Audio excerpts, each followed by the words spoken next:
ሰላም እንዴት ናችሁልኝ? የምወዳችሁ ቤተሰቦቼ ሰብስክራይብ ላይክ አድርጉ። መሳጭ የፍቅር ታሪክ።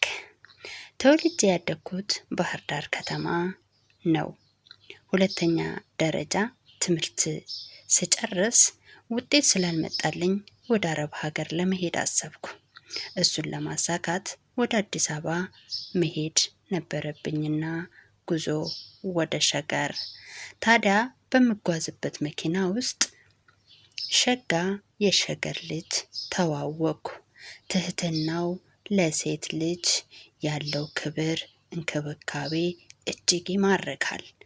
ወዴት እንደሚሄድ ጠየቅኩት።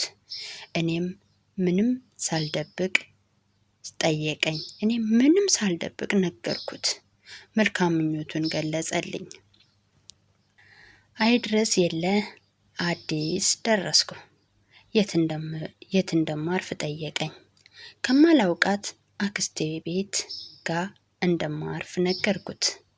ስልክ ተለዋወጥን። እንደምንገናኝ ተነጋግረን ተለያየን። አቤት አውቶቡሱ ምን ነው አዲስ ባልደረሰ ያሰኝ ነበር።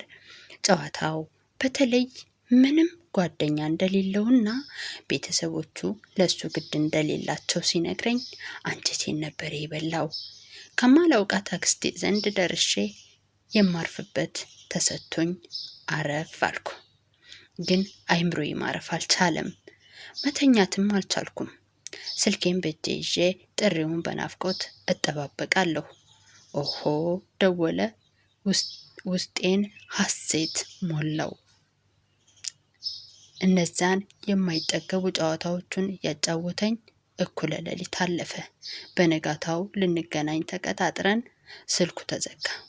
አዲስ ላይ በቆየሁባቸው ጥቂት ጊዜያቶች ደስ የሚል ጊዜ አሳለፍን።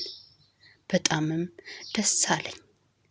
ቪዛው እስኪመጣ ድረስ ወደ ቤተሰቦቼ መሄድ ነበረብኝና ሳልወድ እየከፋኝ ወደ ቤተሰቦቼ ተመለስኩ።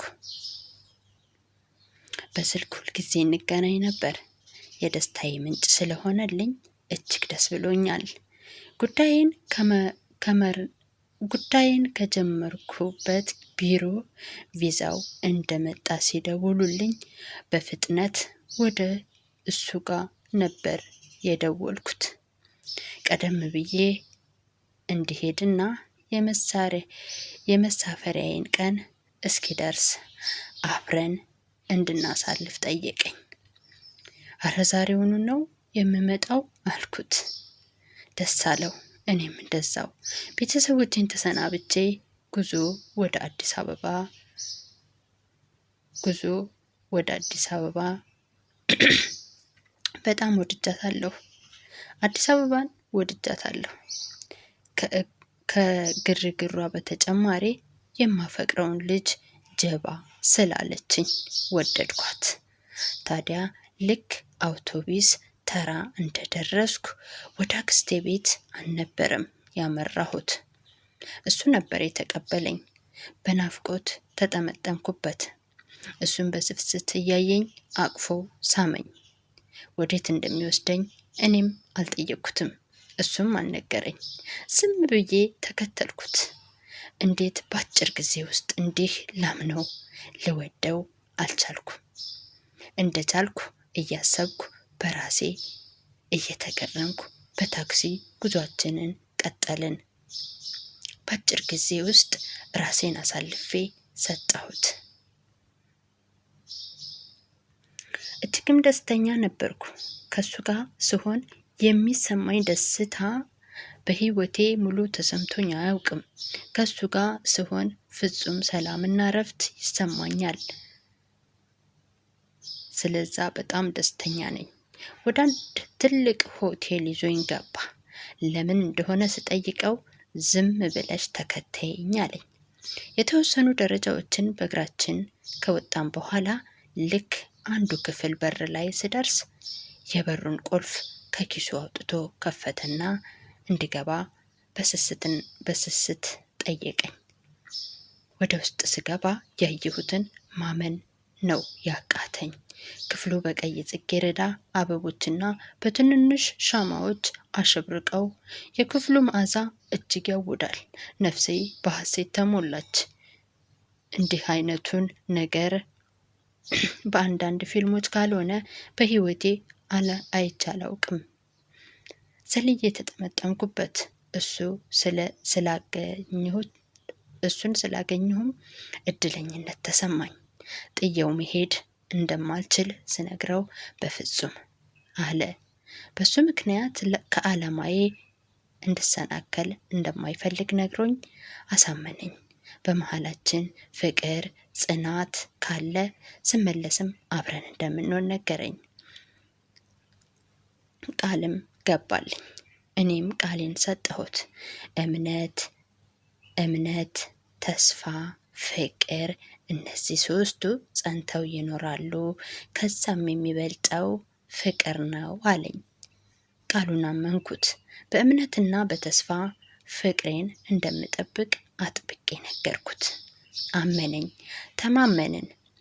እስከምሄድበት የነበረኝንም ጊዜ ደስ በሚል ሁኔታ አብረን አሳለፍን። ፍጹም ፍቅር ነበር በመሃላችን። ዛሬ የሚሄድበት ቀን ደርሶ አየር ማረፊያ እገኛለሁ። እንደምለውም ሳስበው እንባዬ እንደምንለየውም ሳስበው እንባዬ ገደብ አጣ። ልቤ ተሰበረ። እሱም በጣም ከፍቶታል። እኔም ሆድ ሊያስብሰኝ ሲል ግን የሆዱን በሆዱ ይዞ እኔን ያጽናናኛል። የመጀመሪያዬ የመጨረሻዬ ሰዓት እስክትደርስ ድረስ እቅፍ ውስጥ ተወሽቄ አነባለሁ። ባልየውም ምንኛ ደስ ባለኝ። ደግሞ ግድ ነው። ጉዞ ሳውዲ።